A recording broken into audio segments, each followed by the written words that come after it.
How did Europe conquer the Americas? The answer starts with a problem. Europe was broke, and the route to wealth had just been cut off. May 29, 1453. Constantinople, the jewel of the Byzantine Empire, the bridge between East and West, fell to Ottoman Sultan Mehmed II after a 53-day siege. The city's legendary walls, which had stood for over 1,000 years, couldn't withstand what Mehmed brought. Cannons, massive bronze cannons. The largest was a monster built by a Hungarian engineer named Orban. 27 feet long, with a barrel 8 inches thick, it could fire a stone ball weighing over 1,500 pounds more than a mile. It took 60 oxen and 400 men just to drag it to Constantinople. When Mehmed test-fired it outside his palace in January 1453, the blast was so loud that citizens were warned in advance not to panic. The ball traveled over a mile before burying itself 6 feet into the earth. For 47 days, Ottoman guns pounded the walls, over 5,000 shots. The guns cracked and exploded from the heat, killing their own operators, but Mehmed kept firing. On May 29th, the walls finally broke. Constantinople fell.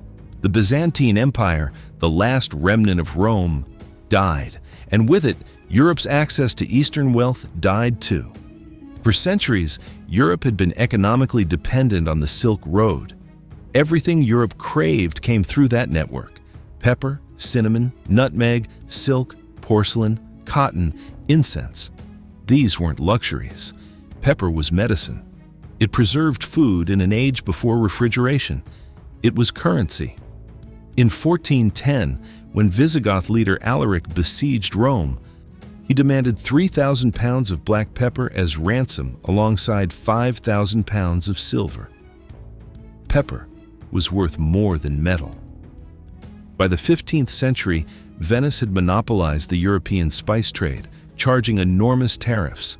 According to contemporary records, pepper prices increased up to 30 times their original value during the journey from India to Venice. Even European aristocracy struggled to afford spices. Nutmeg was worth more by weight than gold. Saffron cost more than gold. These weren't exaggerations. They were market realities. Constantinople sat at the western terminus of the Silk Road.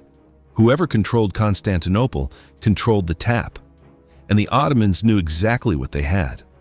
Almost immediately after the conquest, European merchants sailing into the city's harbors faced brutal new tariffs. Spice prices doubled, and sometimes tripled under Ottoman control. But it wasn't just the cost. The routes themselves became dangerous. Bandits, political chaos, shifting alliances. The old system was collapsing. Europe needed a solution. Portugal found one first. For decades, Portuguese ships had been methodically exploring the African coast under Prince Henry the Navigator, inching their way south. The logic was simple. If the land route to Asia is blocked, find a sea route around it. In 1488, Bartolomeo Dias finally rounded the southern tip of Africa, the Cape of Good Hope. Portugal had their bypass. Asia was within reach by sea, but one Portuguese navigator thought there was a better way. Christopher Columbus, born Cristoforo Colombo in Genoa, had spent years sailing Portuguese ships, studying maps, absorbing navigation techniques. He developed a theory. If the Earth is round, which educated Europeans had known for centuries, why not sail west to reach the east? Cut straight across the Atlantic, skip Africa entirely. Get to the spices faster. Columbus did the math. Based on Marco Polo's travel accounts and classical geography texts by Ptolemy, he calculated the distance from Europe to Asia going west at roughly 2,400 nautical miles. With the ships of the day, totally manageable. There was just one catastrophic problem. Columbus's math was wrong, spectacularly, fatally wrong. In 1484, Columbus approached King John II of Portugal with his proposal. He wanted 3 ships, 1 year's funding, and in exchange for discovering a western route to the Indies, he demanded to be made Great Admiral of the Ocean, appointed governor of any lands discovered, which then granted 10% of all revenue generated. The ask was audacious for a man with no ships and a theory. King John assembled Portugal's best experts, cartographers, astronomers, mathematicians. They studied Columbus's calculations. Their verdict was unanimous and devastating. Columbus had underestimated the distance by roughly a factor of 4.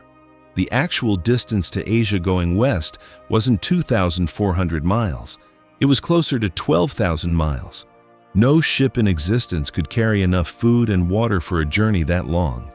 The crew would starve, or mutiny, most likely both. King John rejected the proposal.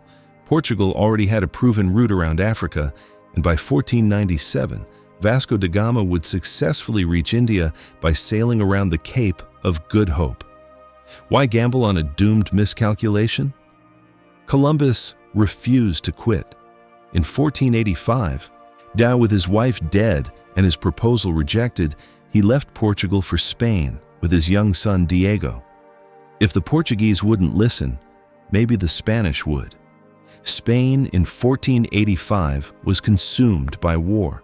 For nearly 8 centuries, Muslim kingdoms had ruled most of the Iberian Peninsula. By the late 15th century, only one remained: the Emirate of Granada, a prosperous fortress city nestled in the Sierra Nevada mountains. Since 1482, King Ferdinand II of Aragon and Queen Isabella I of Castile, the Catholic monarchs, had been laying siege to it, determined to complete the Reconquista, the Christian reconquest of Spain. Columbus presented his proposal to Ferdinand and Isabella in 1486. They referred it to a committee. Spanish scholars reached the same conclusion as the Portuguese. The distance calculations were grossly wrong. Rejected.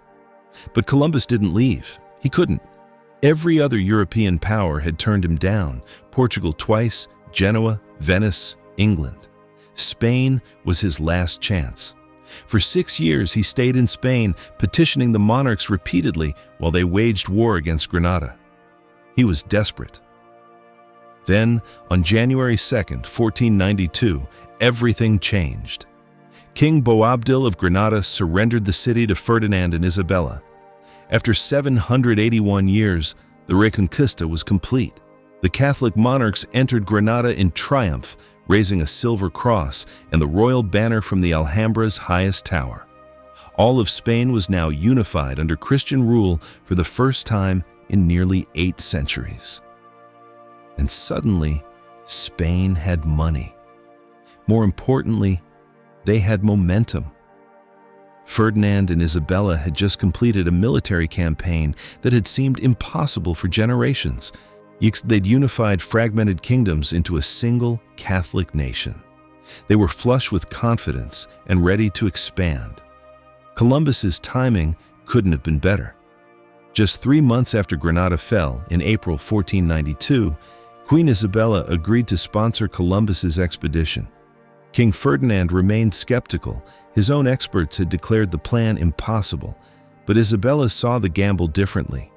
If Columbus succeeded, Spain would have a direct western route to Asia, bypassing both the Ottoman-controlled Silk Road and Portugal's African route. Spain could compete with Portugal and Venice for the spice trade. They could break the Ottoman stranglehold. Besides, the deal was actually reasonable. Columbus would get 3 small ships and supplies for 1 year. If he failed, Spain was out a few ships and some provisions. If he succeeded, then Spain gained a commercial advantage that could reshape European trade, and they'd have new territories to spread Christianity. The risk-reward ratio made sense. On August 3, 1492, Columbus set sail from Palos de la Frontera with 3 ships: the Santa Maria, the Niña, and the Pinta. The Santa Maria was a nau, a cargo vessel about 70 feet long, carrying roughly 40 men. The Niña and Pinta were smaller, faster caravels, each carrying between 20 and 26 men. Total crew, approximately 90 sailors. These weren't exploration vessels. They were repurposed coastal trading ships, barely suitable for ocean crossings, but they were what Spain could afford to risk. Columbus sailed west into the unknown. For 5 weeks, nothing but ocean. The crew grew restless, then terrified, then mutinous. On October 10th, Columbus barely quelled a revolt. Sailors wanted to turn back. They'd seen no land, no birds, no signs of anything. Then, at 2 a.m. on October 12th, 1492, a lookout on the Pinta named Rodrigo de Triana shouted, "Tierra! Tierra!" Land. Columbus had found something, but it wasn't Asia. He'd landed on an island in the Bahamas. The indigenous Taino people living there called it Guanahani. Columbus renamed it San Salvador, Holy Savior, in thanks to God. The Taino had never seen European ships, iron weapons, or horses, and Columbus had never seen anything like them. In his diary, Columbus wrote his first impressions of the Taino people. "They should be good and intelligent servants, for I see that they say very quickly everything that is said to them. And I believe they would become Christians very easily, for it seemed to me that they had no religion." He noted they appeared unarmed. When he showed them swords, they grabbed the blades with their bare hands and cut themselves through ignorance. They had no iron, no concept of steel weapons. Columbus believed he'd reached the East Indies, islands off the coast of Asia. That's why he called the people Indians. He was convinced that China and Japan were just a bit further west. If he sailed longer, he'd find the palace of the Great Khan and the legendary riches of Cathay that Marco Polo had described. He was wrong, completely, utterly wrong. He would die in 1506, 14 years later, still believing he'd found a new route to Asia. He never knew he'd stumbled onto 2 entire continents that Europe didn't know existed. But the economic domino effect had already begun. Constantinople's fall in 1453 forced Europe to find new routes to Eastern wealth. Portugal went south around Africa. Spain, desperate and confident in equal measure, gambled on Columbus going west. And what Columbus found, even though he never understood what it actually was, would trigger a race that would consume 4 empires and reshape the entire world. Because when word reached Europe in 1493 that Columbus had found land to the west, land with people who had no iron, no horses, no concept of European warfare, one question dominated every royal court on the continent. What else is out there? And how much of it can we take? Columbus returned to Spain in March 1493 with proof. Gold samples, exotic parrots, strange plants, and 6 captured Taino people he paraded before Ferdinand and Isabella in Barcelona. The gold was minimal, barely enough to fill a small chest, but it was real. And if there was a little gold, there had to be more. Spain moved fast. Just 7 months after Columbus's return, on September 24, 1493, he set sail again. But this time, it wasn't an exploratory gamble. It was an invasion force. Columbus left from Cadiz with 17 ships, nearly 6 times his first fleet. The flagship was the Maria Galante, a massive now, far larger than the Santa Maria. The fleet also included the Nina from the first voyage, plus 15 other vessels. Total crew, approximately 1,500 men. This wasn't a crew of sailors. This was a colonization army, soldiers, Franciscan priests, farmers, craftsmen, stonemasons, metalworkers, carpenters. They brought livestock, horses, cattle, pigs, sheep. They brought seeds for European crops, wheat, sugarcane. If they brought weapons, tools, everything needed for permanent settlement. And they brought attack dogs, massive Spanish mastiffs trained to hunt and kill. The Spanish had learned in their wars against the Moors that these dogs were psychologically devastating. People who had never seen dogs this size fled in terror. Columbus wasn't looking for trade routes anymore. He was building an empire. When the fleet arrived in Hispaniola in November 1493, Columbus headed straight for La Navidad, the fort where he'd left 39 men the previous year. He found the fort burned to the ground. All 39 men were dead. The Taino had killed them, and Columbus knew why. According to reports from indigenous leaders, the Spanish settlers had immediately begun enslaving locals, stealing food, and taking women. The Taino had tolerated it for months. And then they'd snapped. Columbus didn't seek revenge, yet. Instead, he sailed east along the coast and established a new settlement, La Isabela, on the northern coast near present-day Puerto Plata. The site seemed promising, close to rumored gold deposits, defensible, with access to water. But La Isabela was a disaster almost immediately. The settlers had expected to find ready-made wealth. Instead, they found hard work. Disease struck within months, probably the first influenza epidemic in the Americas, brought by the Europeans themselves. Food shortages became critical. Hurricanes in 1494 and 1495 damaged buildings and destroyed crops. By 1496, La Isabela was overcrowded, disease-ridden, and on the verge of collapse.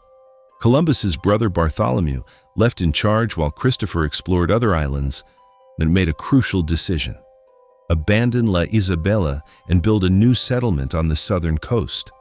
In August 1496, he founded Nueva Isabela on the east bank of the Ozama River. The settlement would soon be renamed Santo Domingo, after St. Dominic. The location was perfect. Unlike La Isabela, Santo Domingo had a natural harbor, and crucially, in 1499, gold was discovered nearby in the Cordillera Central Mountains. Large deposits, real wealth. Santo Domingo became the Spanish capital in the New World and has remained continuously inhabited ever since, the oldest European city in the Americas. But running a profitable colony required labor, massive amounts of labor, and the Taino population was already declining rapidly, from disease, from overwork, from violence. In 1502, a Nicolás de Ovando arrived as the new governor with an ambitious plan: formalize the labor system. He established the encomienda system on Hispaniola, a legal arrangement where Spanish settlers were granted the right to demand labor and tribute from specific groups of indigenous people. In theory, the encomenderos, the holders of these grants, were supposed to protect the natives and convert them to Christianity. In practice, encomienda became indistinguishable from slavery. Indigenous people were forced to work in gold mines, on plantations, in construction. They were worked to exhaustion. According to some estimates, 1/3 of workers in the mines died every 6 months. The population collapse was catastrophic. Hispaniola's Taino population, estimated at between 200,000 and 400,000 in 1492, dropped to around 60,000 by 1508. By 1535, so Spanish governors reported there were essentially none left. This wasn't just disease. According to historian Andrés Reséndez, enslavement in the gold and silver mines was the primary killer. Forced labor, relocation, brutal working conditions, inadequate food, all of it accelerated the spread of disease and drove mortality rates to unsustainable levels.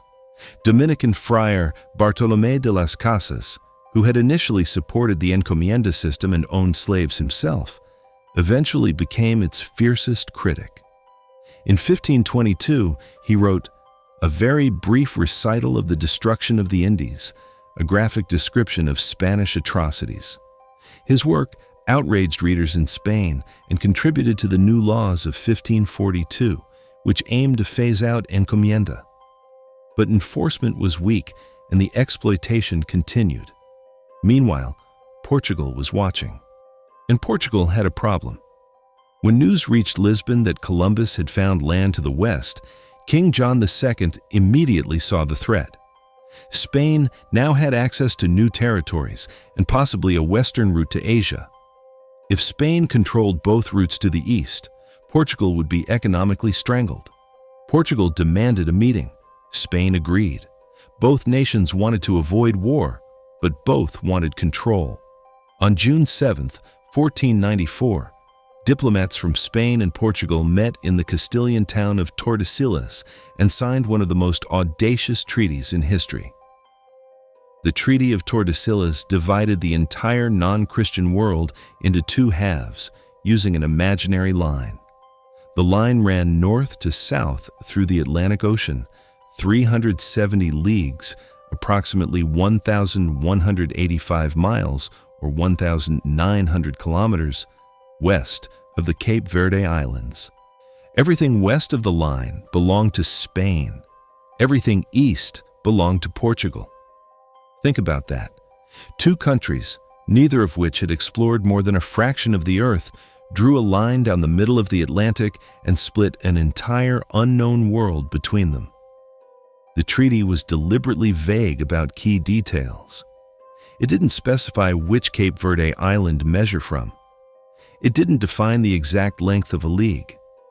And it didn't say whether the line extended all the way around the globe or stopped at the Atlantic. These ambiguities would cause conflicts for decades, but in 1494, the treaty accomplished its goal. It prevented war between Spain and Portugal.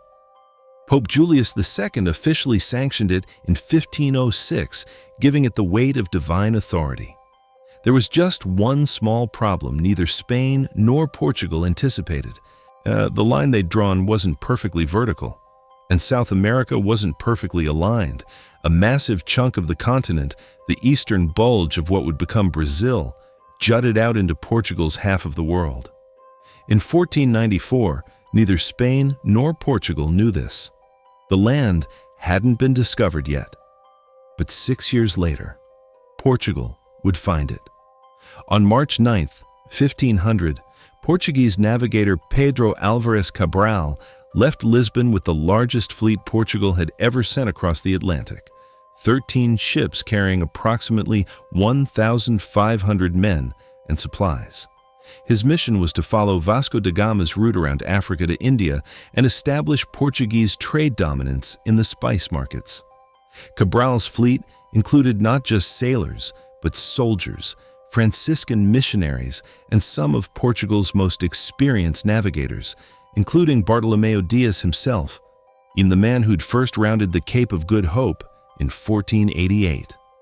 Following da Gama's advice, Cabral sailed southwest from the Cape Verde Islands, swinging far out into the western Atlantic to catch favorable trade winds. This was standard Portuguese navigational technique, the volta do mar, or turn of the sea. But Cabral swung too far west, or perhaps he didn't. Historians still debate whether Cabral's discovery of Brazil was an accident or whether Portugal already knew land existed there and sent Cabral to confirm it. On April 22, 1500, just 8 years after Columbus's first landing, Cabral's lookouts spotted a mountain on the horizon. Cabral named it Monte Pascual, Easter Mount, since they were in the week after Easter. The fleet anchored near present-day Porto Seguro in the state of Bahia. Cabral went ashore and met the indigenous Tupiniquim people. Unlike Columbus, who immediately wrote about enslaving the natives, Cabral took a more cautious approach. He was reportedly kind to the inhabitants, even inviting them aboard his ships. But he wasted no time claiming the land for Portugal. On April 26, 1500, a Franciscan friar named Henrique de Coimbra celebrated the first Catholic Mass in Brazil. Over 1,000 Portuguese sailors attended. Approximately 200 Tupiniquim watched, curious and confused. Cabral erected a massive wooden cross and formally took possession of the land in the name of King Manuel I of Portugal. He initially called it Ilha de Vera Cruz, Island of the True Cross, because he believed it was an island. Thus then Cabral did something crucial. He immediately dispatched one of his 13 ships back to Lisbon with the news. The ship carried a detailed letter from Pero Vaz de Caminha, the fleet's scribe, describing the land, the people, and, most importantly, the location. When Portuguese cartographers plotted Cabral's landing site, they realized something extraordinary. This land sat on Portugal's side of the Treaty of Tordesillas line. By accident or design, Portugal had just claimed a massive territory in the New World, completely legally under the treaty Spain had signed. Cabral spent only 10 days in Brazil. He had no interest in settling. His mission was India. On May 2, 1500, he left Brazil with 12 ships. One stayed behind to continue exploring, and sailed east toward the Cape of Good Hope. The voyage was a disaster. On May 29th, while rounding the Cape, a massive storm struck the fleet. 4 ships sank with all hands. Among the dead, Bartolomeo Diaz, the legendary navigator who'd first discovered the Cape of Good Hope 12 years earlier. He drowned at the very place he'd made famous. But back in Lisbon, King Manuel I wasn't mourning. He was calculating. Portugal now had territories on both sides of the Atlantic, trading posts in Africa, a route to India, and a vast new land in South America. The Treaty of Tordesillas, which had seemed like a compromise, had actually given Portugal exactly what it needed. By 1500, the race had truly begun. Spain controlled the Caribbean and was expanding settlements. Portugal controlled Brazil and the route to India. The line between them was drawn, but neither empire had found what they really wanted yet. So they hadn't found the gold. For nearly 30 years after Columbus's first landing, Spain had found very little gold in the Caribbean. They'd enslaved natives, built settlements, searched every island. But the treasure they'd been promised? It wasn't there. Then, in 1519, everything changed. Hernán Cortés was 34 years old, ambitious, and stuck in Cuba. He'd been living there for 15 years, managing a small estate, watching other men get rich. When the governor of Cuba, Diego Velázquez, commissioned him to lead an expedition to explore the Mexican mainland, Cortés saw his chance. But Velázquez got nervous. Cortés was too ambitious, too independent. At the last minute, Velázquez tried to cancel the expedition and recall Cortés. Cortés ignored him. On February 18, 1519, he set sail anyway, technically committing mutiny. So he had 11 ships, approximately 530 soldiers, about 100 sailors, and 16 horses.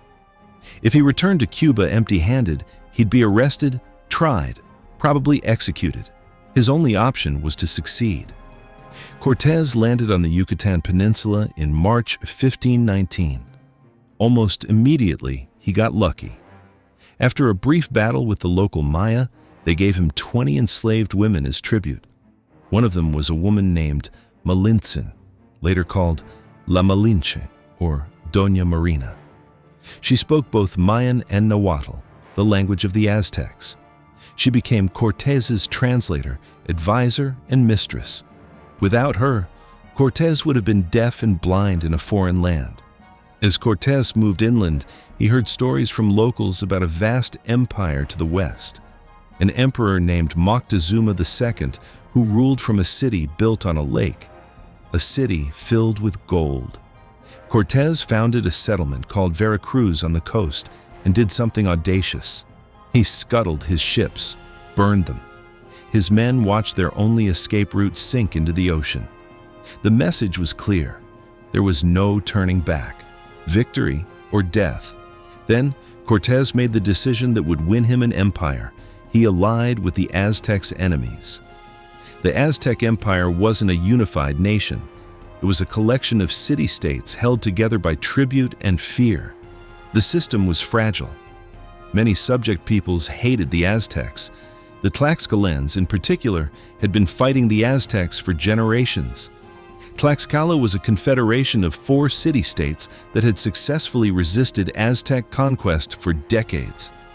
The Aztecs had surrounded them, economically strangled them with blockades cutting off salt and cotton, and waged constant warfare against them.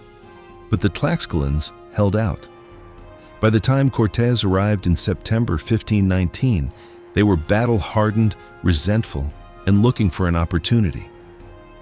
When Cortés approached Tlaxcala, they resisted at first.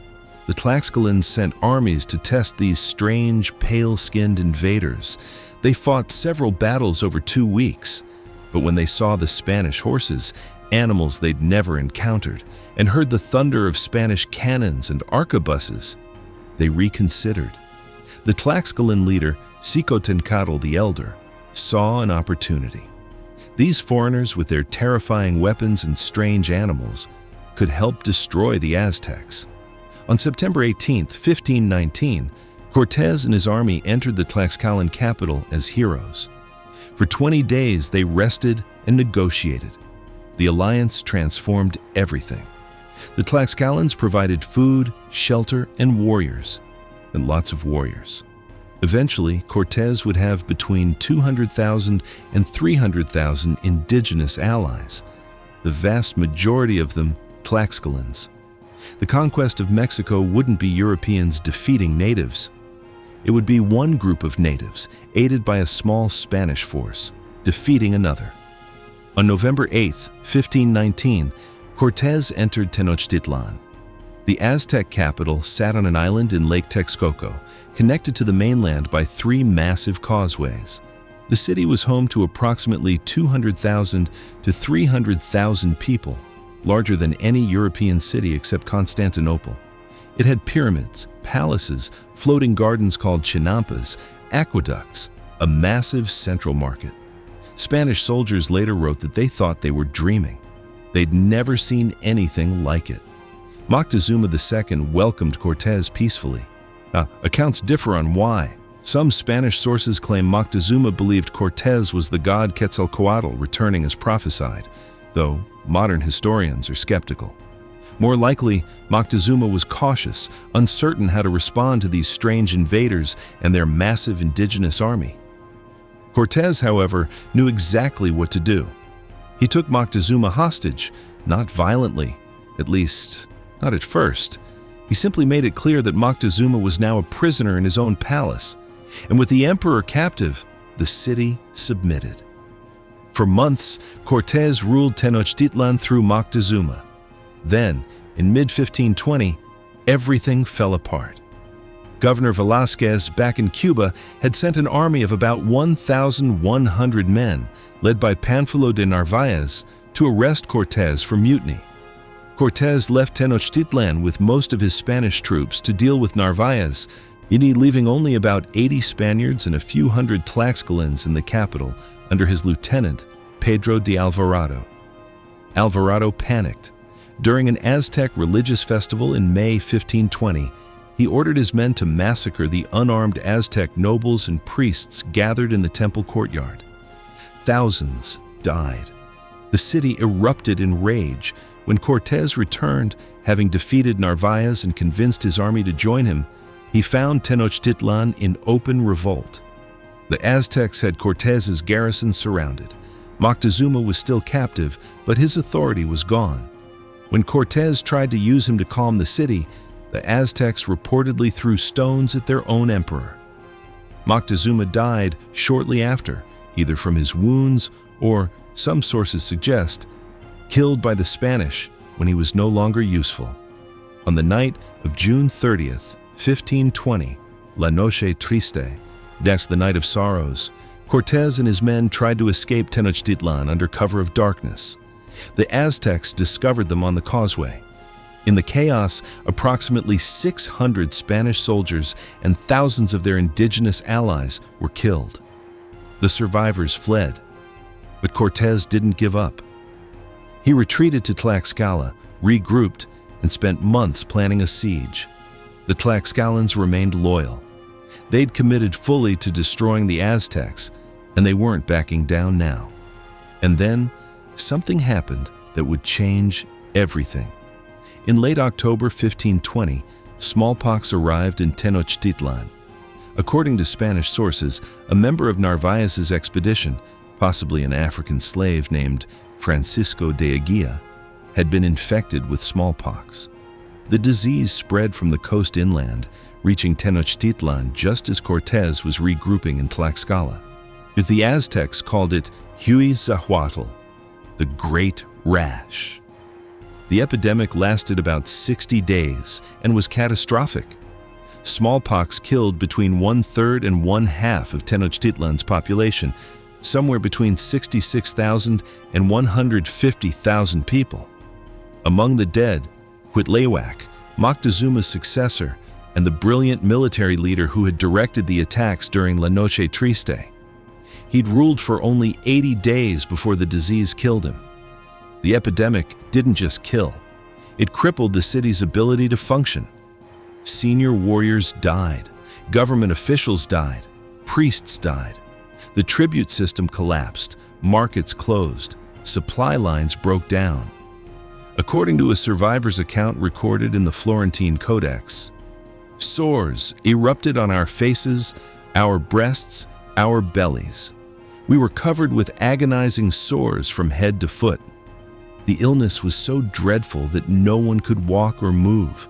The sick were so utterly helpless that they could only lie on their beds like corpses. Spanish conquistadores, many of whom had survived childhood smallpox in Europe and carried immunity, were largely unaffected. Cortés later acknowledged that a great number of the Indians died, most of smallpox. The epidemic gave Cortés exactly what he needed: time. The Aztecs, who should have pursued and destroyed the Spanish after La Noche Triste, were too busy dying. Cortés spent those crucial months rebuilding his army and planning his return. In December 1520, Cortés marched on Tenochtitlan again. This time, he brought approximately 900 Spanish soldiers, 80 horses, 16 pieces of artillery, and a massive indigenous army. Sources estimate between 100,000 and 200,000 warriors, in primarily Tlaxcalans. He also brought 13 small ships called brigantines that he had built in Tlaxcala, then disassembled and carried piece by piece over the mountains to Lake Texcoco, where they were reassembled. The siege began in May 1521 and lasted 93 days. Cortés's strategy was methodical and brutal. His brigantines controlled the lake, cutting off supplies. His forces destroyed the aqueducts, cutting off fresh water. They systematically destroyed the city, building by building, canal by canal, filling in the waterways with rubble as they advanced. The Aztecs fought ferociously, but they were surrounded, diseased, and starving. Cuauhtémoc, the new emperor who had taken power after Cuitlahuac's death, led the defense with remarkable courage. But he was fighting an impossible battle. On August 13, 1521, Tenochtitlan fell. The last Aztec emperor, Cuauhtémoc, was captured trying to escape by canoe. Cortés had him tortured, trying to extract information about where the Aztecs had hidden their gold. Cuauhtémoc gave him nothing. Cortés eventually had him hanged. The Aztec Empire was over, and Spain finally had its gold. The Tlaxcalans, who had provided the bulk of the forces that conquered Tenochtitlan, paid a heavy price. An estimated 30,000 Tlaxcalan warriors died during the campaign, but they'd achieved their goal. The Aztec Empire that had dominated and terrorized them for generations was destroyed. Spain wasn't satisfied. If there was one rich empire, there had to be more. 11 years later, in 1532, another conquistador was about to prove them right. Francisco Pizarro was in his 50s, illiterate, and had spent decades fighting in the Americas. He'd heard rumors of an empire to the south, Peru, where the rulers wore gold and silver like Europeans wore wool. In 1529, he'd sailed to Spain, met with King Charles V, and secured permission to conquer it. He returned to Panama in 1530 and set sail for Peru in January 1531 with 1 ship and 180 men and 37 horses. By the time he landed, reinforcements brought his force to about 260 men.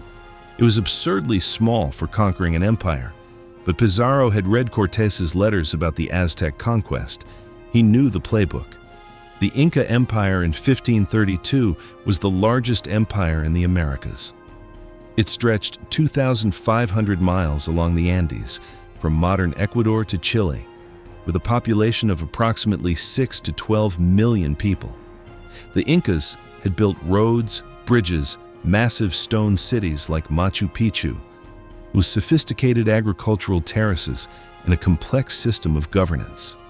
They also had a problem: civil war. The Inca Emperor Huayna Capac had died around 1527, probably from smallpox, which had spread from European contact zones years before any Europeans reached Peru. His death triggered a succession crisis between his sons, Huáscar and Atahualpa. By 1532, Atahualpa had won, defeating and capturing Huáscar. But the empire was fractured, exhausted, and still recovering from disease. Pizarro marched inland and on November 15, 1532, reached the highland city of Cajamarca, where Atahualpa was camped with an army of approximately 80,000 soldiers. Pizarro had 168 men. On the evening of November 15th, Pizarro gathered his officers and outlined his plan: capture the emperor. It had worked for Cortés in Mexico.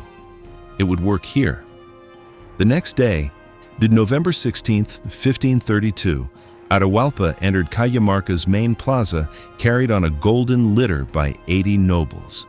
He brought between 6,000 and 7,000 attendants with him, but they were unarmed, carrying only ceremonial weapons. Atahualpa had agreed to meet peacefully. He felt secure. What threat could 168 foreigners possibly pose? Pizarro had hidden his men in buildings surrounding the plaza. Spanish infantry, cavalry, and several small cannons waited in silence. A Spanish friar approached Atahualpa and demanded he accept Christianity and submit to Spanish rule. Atahualpa, confused and insulted, reportedly threw down the Bible the friar handed him. That was the signal. Pizarro gave the order.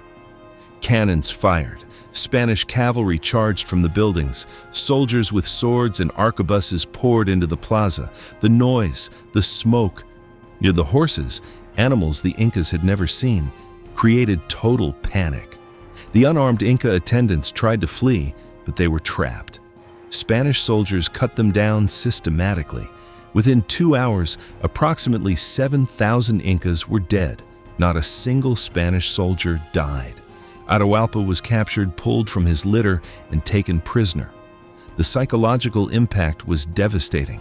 To the Incas, the emperor was semi-divine. The idea that foreigners could simply grab him, imprison him, was incomprehensible.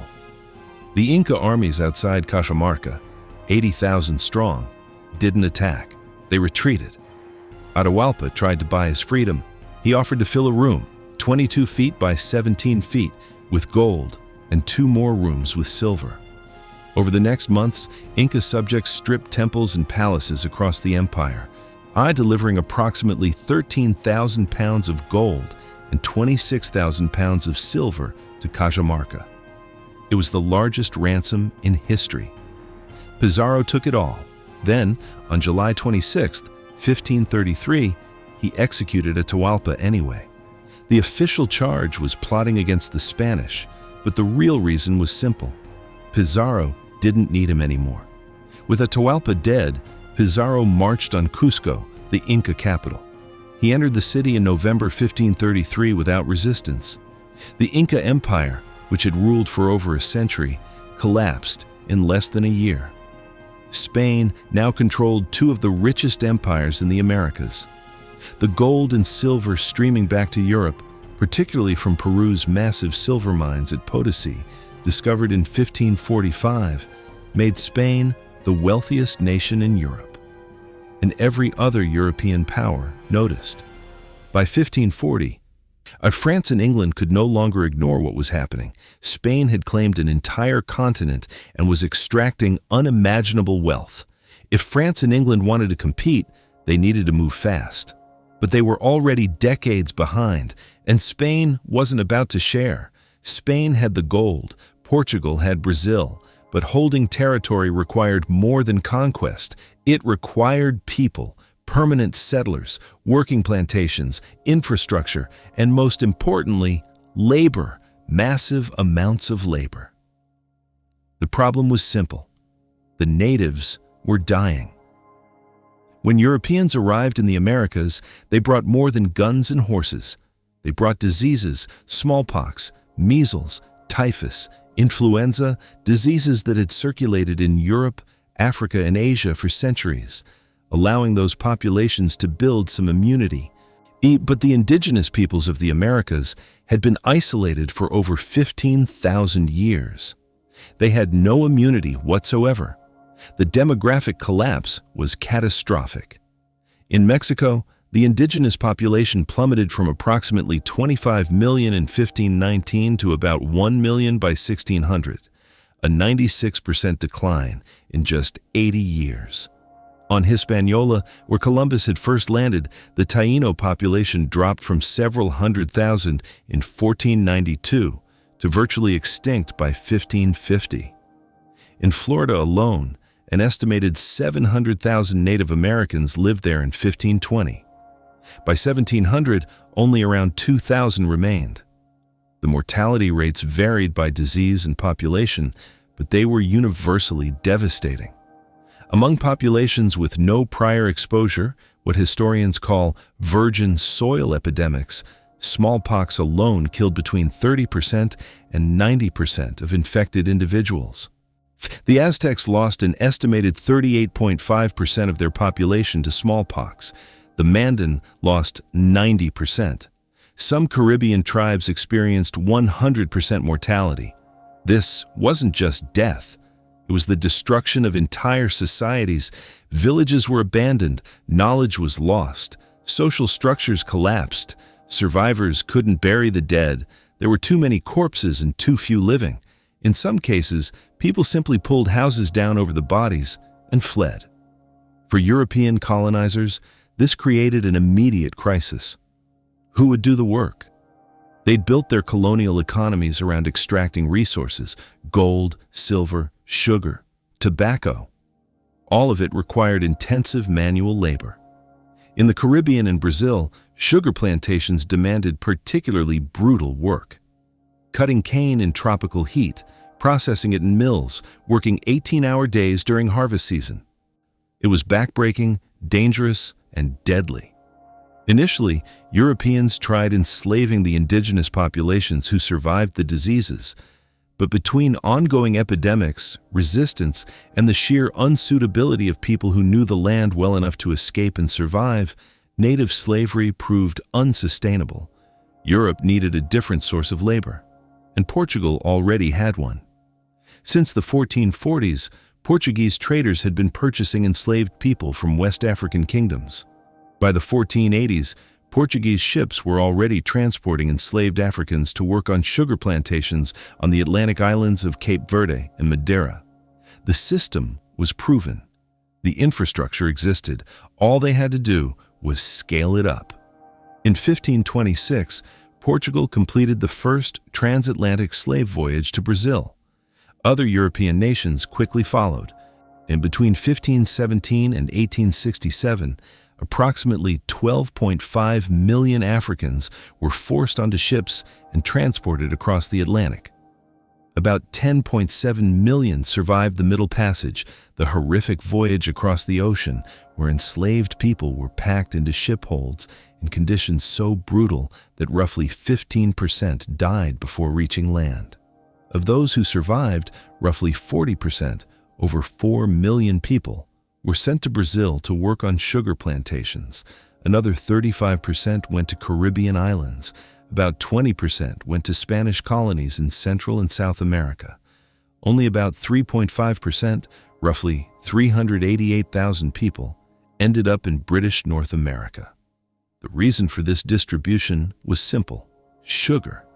Sugar was the economic engine of the Atlantic world, and sugar required enslaved labor to be profitable. Sugar cultivation was extraordinarily labor-intensive and dangerous. See, workers spent long hours in brutal heat cutting cane with machetes. The mills where cane was processed were filled with massive rollers that crushed the stalks. Workers who got too close lost fingers, hands, or arms. The boiling houses where sugar was refined exposed workers to scalding temperatures. The mortality rate on sugar plantations was so high that the enslaved population couldn't sustain itself through natural reproduction. Plantation owners constantly needed fresh shipments of enslaved people just to maintain their workforce. The profits, however, were staggering. In Barbados alone, sugar production went from about 5,000 tons in 1650 to 10,000 tons in 1700. As demand for sugar grew, so did demand for enslaved laborers. Between 1450 and 1600, approximately 2,500 enslaved Africans per year were transported to the Americas. In the 1600s, that number jumped to about 18,680 per year. In the 1700s, it reached 61,330 per year. This was the Triangle Trade, a three-part economic cycle that connected Europe, Africa, and the Americas. European ships carried manufactured goods, textiles, guns, gunpowder, iron tools, copper kettles, rum, to West Africa. African traders exchanged captives for those goods.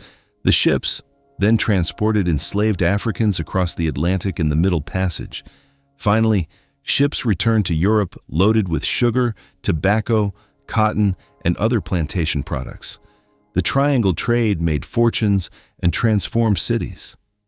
Liverpool became Britain's dominant slave trading port by the mid-1700s, controlling 84.7% of all British slave voyages between 1793 and 1807.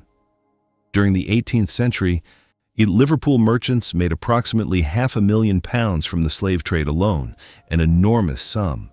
Bristol, London, and Glasgow also profited immensely. In France, Nantes and Bordeaux grew rich. In Portugal, Lisbon thrived. These weren't just ship captains and traders profiting. The slave trade enriched entire urban economies. Shipbuilders constructed slave vessels. Insurance companies covered the voyages. Banks financed the expeditions. Merchants sold the sugar and tobacco. Even small investors could buy shares in slaving voyages. The foundation of the Bank of England in 1694 helped regulate this trade and secure profits, contributing to the development of modern capitalism itself. The cruel irony, a brutal labor system like slavery was at the heart of creating the modern global economy.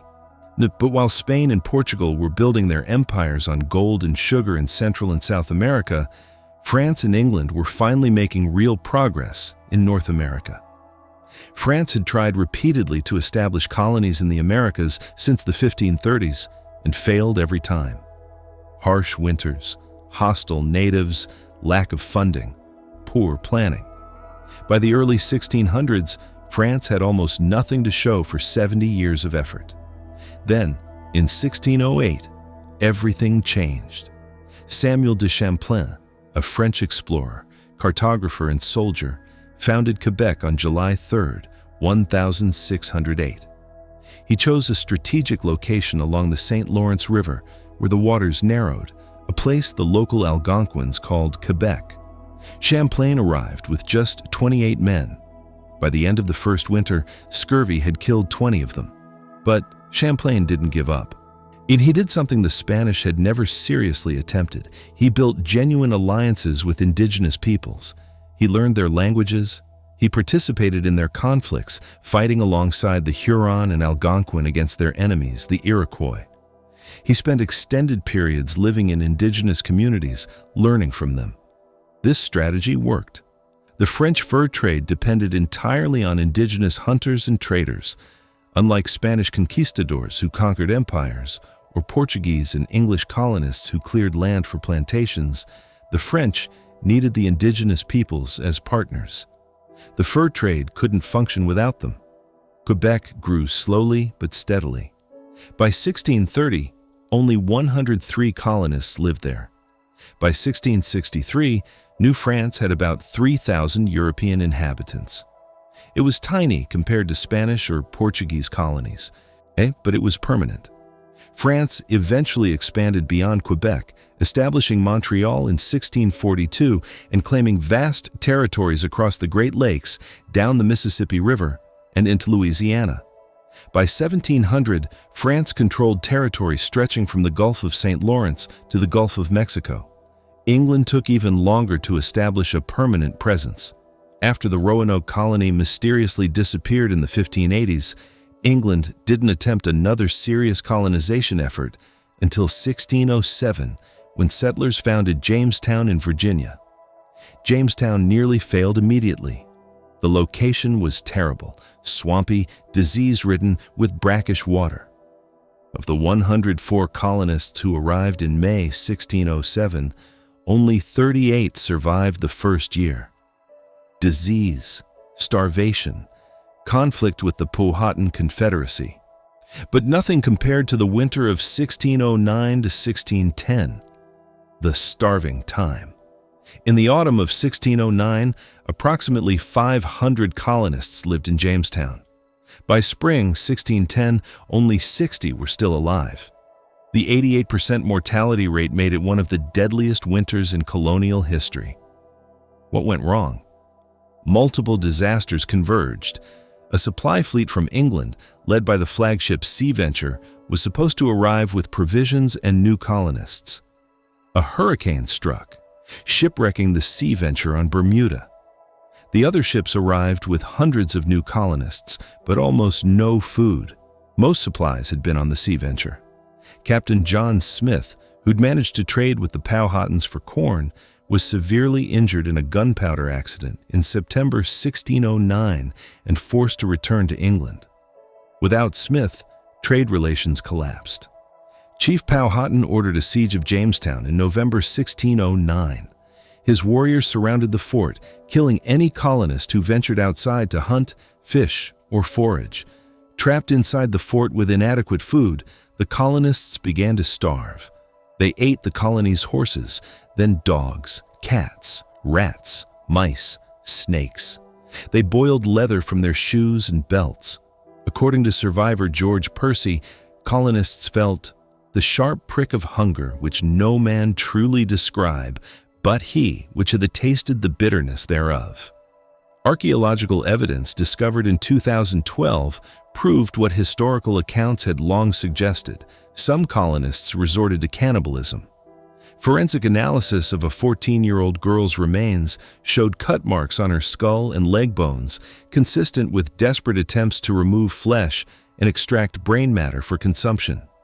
When survivors from the shipwrecked Sea Venture finally arrived from Bermuda in May 1610, they found a nightmare. Gates and Summers, leading the Bermuda survivors, had expected to find a thriving colony. Instead, they found skeletal figures, burned buildings, and corpses. Of 500 colonists, only 60 remained alive, many sick or dying. Gates immediately decided to abandon Jamestown. On June 7, 1610, all survivors boarded ships and sailed down the James River toward the Chesapeake Bay, intending to return to England. But 12 miles downriver, they encountered 3 ships sailing upriver, a relief expedition led by the new governor, Thomas West, Baron de la Warr. West ordered everyone back to Jamestown with fresh supplies and 150 new settlers. Jamestown survived. Barely. But it did survive. And in 1611, the colonist John Rolfe began experimenting with West Indies tobacco seeds. He discovered he could grow a variety far more palatable than native Virginia tobacco, and it sold spectacularly well in England. Tobacco became Virginia's cash crop. The colony finally had an economic foundation. By 1619, Virginia was importing enslaved Africans to work tobacco plantations. By 1620, English Puritans had established Plymouth in Massachusetts. More colonies followed. Massachusetts Bay, 1630, Maryland, 1634, Connecticut, 1636, Rhode Island, 1636. By 1700, 4 European empires had established permanent presences in the Americas. Spain controlled most of South America, Central America, Mexico, and parts of North America. Portugal controlled Brazil. France controlled Canada and claimed the Mississippi Valley. And England controlled 13 colonies along the eastern coast of North America, plus Caribbean islands. The pattern was set. The labor system was entrenched. The wealth extraction was systematic. But the empires weren't finished competing. The biggest conflicts were still ahead, because by 1700, England and France both realized the same thing. North America was too valuable to share. One of them would have to dominate. The other would have to go. By 1700, the map of the Americas had been redrawn. Spain controlled most of South America, Central America, Mexico, and parts of what would become the southwestern United States. Portugal held Brazil. France claimed Canada and the Mississippi Valley. England controlled 13 colonies along the eastern coast of North America, plus several Caribbean islands. But the competition wasn't over. France and England both realized that North America was too valuable to share. One of them would have to dominate. The trigger came in 1754 in a place that would seem insignificant, the forks of the Ohio River, where the Allegheny and Monongahela rivers meet to form the Ohio, modern-day Pittsburgh. Both France and England claimed the Ohio Valley. The French had been building forts there to secure their claim. The English wanted to stop them. On May 28, 1754, Virginia's Lieutenant Governor Robert Dinwiddie sent a young, inexperienced officer named George Washington with a small force to push the French out. Washington was 22 years old. He had about 160 men near a place called Jumonville Glen in southwestern Pennsylvania. Washington's forces encountered a French scouting party of about 30 men led by Ensign Joseph Coulon de Jumonville. What happened next is disputed. According to some accounts, Washington's indigenous ally, Tanagrisson, killed Jumonville while he was trying to negotiate. According to others, Washington's men opened fire first. Either way, 10 French soldiers died, including Jumonville. The French retaliated immediately. On July 3, 1754, a French force of about 600 men surrounded Washington's hastily built Fort Necessity. Outnumbered and trapped, Washington surrendered. In the surrender document, written in French, which Washington couldn't read, he unwittingly admitted responsibility for Jumonville's assassination. This skirmish in the Pennsylvania woods triggered what would become the 7 Years' War, a global conflict that would reshape empires. In Europe, the war pitted Britain and Prussia against France, Austria, Russia, Spain, and Sweden. But in North America, it was simpler. Britain versus France, with their respective indigenous allies fighting for control of the continent. The war didn't start well for Britain. In 1755, British General Edward Braddock marched toward Fort Duquesne, the French fort at the forks of the Ohio, with about 1,500 regulars and colonial troops. On July 9, 1755, just 10 miles from the fort, French forces and their indigenous allies ambushed Braddock's army at the Battle of the Monongahela. It was a massacre. Over 900 British soldiers were killed, wounded, or captured. Braddock himself was mortally wounded and died days later. Washington, serving as one of Braddock's aides, had 2 horses shot out from under him and 4 bullets pierce his coat, but survived unharmed. For the next several years, France dominated. They captured British forts. Their indigenous allies raided the Virginia and Pennsylvania frontiers constantly. British colonial forces, poorly coordinated and led by inexperienced officers, couldn't mount an effective response. Then, in 1757, William Pitt became Britain's Secretary of State and took control of the war effort. Pitt's strategy was simple but expensive: massively increase military spending, send more troops to North America, and go on the offensive. It worked. In 1758, British forces captured Fort Duquesne. In 1759, they sailed up the St. Lawrence River and laid siege to Quebec City, the capital of New France. On September 13, 1759, British General James Wolfe led a daring nighttime assault, scaling the cliffs outside Quebec and defeating the French on the Plains of Abraham. Both Wolfe and the French commander, the Marquis de Montcalm, were mortally wounded in the battle. Quebec fell. In 1760, British forces captured Montreal. New France collapsed. By 1763, the war was over. On February 10, 1763, Britain, France, and Spain signed the Treaty of Paris. The terms were devastating for France. France ceded all of Canada to Britain.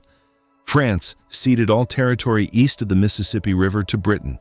France ceded Louisiana, everything west of the Mississippi, to Spain as compensation for Spain losing Florida to Britain. Aside from two tiny islands off Newfoundland, Saint Pierre and Miquelon, and a few Caribbean sugar islands, France's North American empire was gone. Britain had won everything. But victory came with a price tag. The 7 Years' War had been enormously expensive. Britain's national debt had nearly doubled, rising from £72 million in 1755 to almost £130 million by 1764.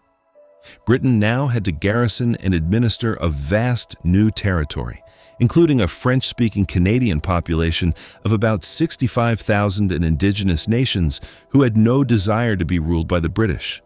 King George III in Parliament decided that the American colonies should pay their share. After all, British troops had fought to defend the colonies. The colonists should help cover the costs. In 1764, Parliament passed the Sugar Act, which lowered the tax on molasses but enforced it more strictly. It was the first tax specifically designed to raise revenue in the colonies. The colonists objected, not because the tax was high, it actually lowered the rate, but because Parliament had imposed it without colonial consent. The colonists had no representatives in Parliament. They argued that taxing them without representation violated their rights as British subjects. Parliament ignored the protests. In March 1765, they passed the Stamp Act, requiring colonists to purchase government-issued stamps for all legal documents, newspapers, pamphlets, playing cards, and dice. The tax was payable in British sterling, not colonial currency, and violators would be tried in vice admiralty courts without juries. The colonial response was explosive. Riots broke out in Boston. Mobs destroyed the homes of stamp tax collectors. In October 1765, delegates from 9 colonies met in New York for the Stamp Act Congress, the first unified colonial political action. They issued a Declaration of Rights and Grievances, denying Parliament's authority to tax the colonies without representation. Colonial merchants organized boycotts of British goods. The economic pressure worked. In March 1766, Parliament repealed the Stamp Act. But they also passed the Declaratory Act, asserting that Parliament had absolute authority to make laws for the colonies in all cases whatsoever. The message was clear. Parliament would back down this time, but they weren't giving up the right to tax. In 1767, Parliament tried again with the Townshend Acts, imposing duties on glass, lead, paint, paper, and tea imported into the colonies. Their colonists responded with more boycotts. Britain sent troops to Boston to maintain order. On March 5, 1770, tensions exploded. British soldiers guarding the customs house in Boston were surrounded by an angry crowd throwing snowballs, ice, and rocks. The soldiers opened fire, killing 5 colonists, including Crispus Attucks, a man of African and Native American descent, who became the first casualty of what would become the American Revolution. The incident became known as the Boston Massacre. Parliament repealed most of the Townshend duties in 1770, but kept the tax on tea. It was a symbolic gesture. Parliament wanted to maintain the principle that they had the right to tax the colonies. In 1773, Parliament passed the Tea Act, designed to help the struggling East India Company by allowing it to sell tea directly to the colonies, undercutting colonial merchants. On December 16, 1773, a group of Bostonians disguised as Mohawk Indians boarded 3 British ships and dumped 342 chests of tea, over 45 tons, into Boston Harbor. Britain's response was swift and harsh. In 1774, Parliament passed the Coercive Acts, which the colonists called the Intolerable Acts. The acts closed Boston's port until the tea was paid for, restricted Massachusetts' government, and allowed British officials accused of crimes to be tried in Britain instead of the colonies. The Intolerable Acts united the colonies against Britain. In September 1774, delegates from 12 of the 13 colonies met in Philadelphia for the First Continental Congress. They demanded the repeal of the Intolerable Acts and organized a comprehensive boycott of British goods. Britain refused to back down. The colonies refused to submit. By early 1775, both sides were preparing for war. On April 19, 1775, British troops marched from Boston to Concord to seize colonial military supplies. At Lexington, they encountered about 70 colonial militiamen on the town green. Someone fired, no one knows who, and the British soldiers opened fire, killing 8 militiamen. The British continued to Concord, destroyed some supplies, then began marching back to Boston. Colonial militiamen harassed them the entire way, firing from behind walls, trees, and houses. By the time the British reached Boston, they'd suffered 273 casualties. The colonists had lost 95 men. The American Revolutionary War had begun.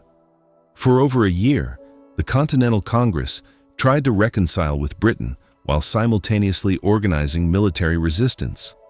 But on July 4, 1776, they finally made it official. The Continental Congress adopted the Declaration of Independence, written primarily by Thomas Jefferson. The document didn't just declare independence, it explained why. It listed 27 specific grievances against King George III, a systematic legal case proving the king had become a tyrant. Among them, he has refused his assent to laws, the most wholesome and necessary for the public good, for imposing taxes on us without our consent, for depriving us in many cases of the benefits of trial by jury, for cutting off our trade with all parts of the world. He has plundered our seas, ravaged our coasts, burnt our towns, and destroyed the lives of our people. The core philosophical argument came from John Locke. Governments derive their power from the consent of the governed. When a government becomes destructive of the people's rights, the people have the right, indeed the duty, to abolish it and create a new one. The Declaration wasn't written for King George III. By July 1776, war had been raging for over a year. The king knew where the colonists stood. Instead, the Declaration was written to a candid world, specifically to France and Spain. The Continental Congress wanted to prove to potential European allies that American independence was justified and that these colonies deserved recognition as a legitimate nation. It would take 7 more years of war before Britain recognized American independence in the Treaty of Paris of 1783. But July 4th, 1776 marked the moment when the economic domino effect that began in Constantinople in 1453 finally reached its endpoint. The fall of Constantinople forced Europe to seek new trade routes. Columbus sailed west and found the Americas. Spain and Portugal divided the unknown world. The discovery of gold triggered a race for empire. The demand for labor created the Atlantic slave trade. France and England competed for dominance. Britain won, then tried to tax the colonies to pay for it. And the colonies, wealthy, confident, and fiercely independent, refused to submit. The conquest of the Americas had created a new nation. And that nation would go on to reshape the world all over again. Columbus died in 1506, still believing he had reached Asia. 14 years after his first landing, 4 voyages, thousands of miles explored, and he never knew. He called the people he met Indians because he thought he'd found the Indies. He searched desperately for the palaces Marco Polo had described. He died convinced he'd opened a route to the east, never understanding he'd stumbled onto 2 continents Europe didn't know existed. That's the story of human history, isn't it? We act with certainty and die in ignorance. We reshape the world and never fully understand what we've done. In 1453, Ottoman cannons tore down walls that had stood for 1,000 years. The men who fired those guns were thinking about conquest. They weren't thinking about 3 ships that would leave Spain 40 years later. They couldn't have imagined that their victory would send Europeans across an ocean they'd never crossed, searching for routes they'd never needed before. Cause and effect, dominoes falling, but no one sees the whole board. Spain and Portugal drew a line down the middle of the Atlantic and divided a world they hadn't explored. They signed treaties about territories they'd never seen. They were so certain. And within a century, that line would be ignored, violated, and ultimately meaningless. But in 1494, they believed they'd solved everything. Cortés burned his ships because he understood something fundamental about humans. We commit when there's no way back. Give people an escape, and they'll take it.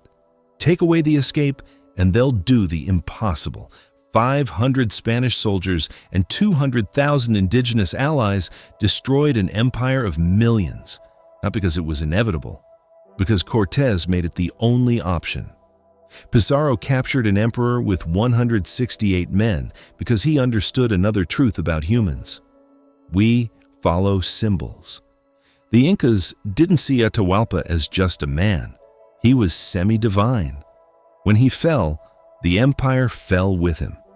Not because it had to, because humans need to believe in something, and when that something is taken, we collapse. Europeans didn't set out to kill 56 million indigenous people. They set out for gold and spices. But smallpox doesn't care about intentions. Disease doesn't wait for moral justifications. And by the time anyone understood the scale of what was happening, entire civilizations had already vanished, villages abandoned, languages lost, knowledge erased. We're very good at convincing ourselves that what we're doing is necessary, that the ends justify the means, that we're on the right side of history. The Spanish said they were spreading Christianity. The Portuguese said they were opening trade routes. The British said they were bringing civilization, and maybe they believed it. Humans are exceptional at believing our own stories. But look at what we actually did. We enslaved 12.5 million people and shipped them across an ocean. We worked them until they died and then imported more because it was cheaper than treating them humanely. We built churches and counted profits.